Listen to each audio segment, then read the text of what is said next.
नमस्कार दोस्तों, स्वागत है आपका भारत रिपोर्ट्स टीवी पर। आज का विषय है ज़ापाद 2025।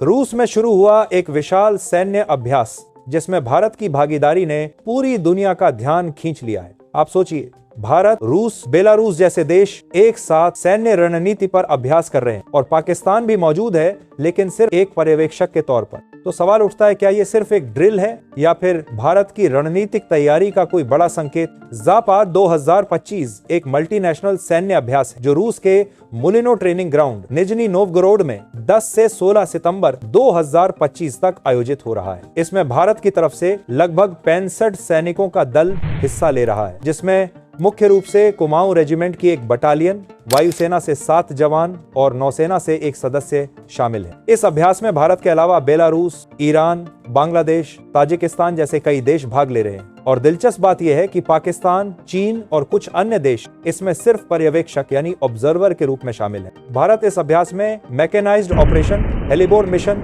एयरबोर्न ऑपरेशन, काउंटर टेररिज्म और लाइव फायरिंग जैसी कई एडवांस्ड वॉर स्ट्रेटेजीज में भाग ले रहा है। अब बात करते हैं इसके पीछे की रणनीति की। सबसे पहली बात, भारत और रूस के रिश्ते जो दशकों से गहरे रहे हैं।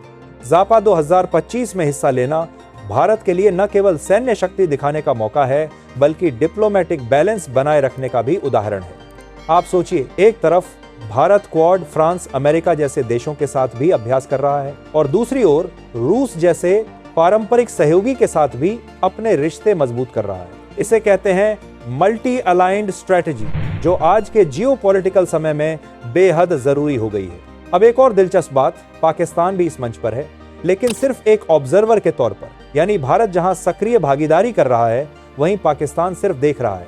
ये एक तरह से डिप्लोमेटिक पॉइंट भी है। भारत अपनी सैन्य शक्ति के साथ साथ एक जिम्मेदार वैश्विक भागीदार की छवि भी बना रहा है। इसके अलावा अक्टूबर में भारत और रूस का द्विपक्षीय अभ्यास इंद्रा 2025 भारत में आयोजित होने वाला है, जो समुद्री और जमीनी सुरक्षा पर आधारित होगा। तो दोस्तों, साफ है कि ज़ापाद 2025 केवल एक सैन्य अभ्यास नहीं है, बल्कि ये भारत की कूटनीतिक और सामरिक क्षमता का प्रदर्शन भी है। ये दिखाता है कि भारत अब न सिर्फ एक रक्षात्मक शक्ति है, बल्कि वैश्विक रणनीति में भी एक एक्टिव प्लेयर बन चुका है। अगर आपको ये वीडियो जानकारीपूर्ण लगा हो, शेयर करें और चैनल को सब्सक्राइब जरूर करें। और कमेंट करके हमें बताइए, क्या आपको लगता है कि भारत को ऐसे अभ्यासों में और ज्यादा भाग लेना चाहिए?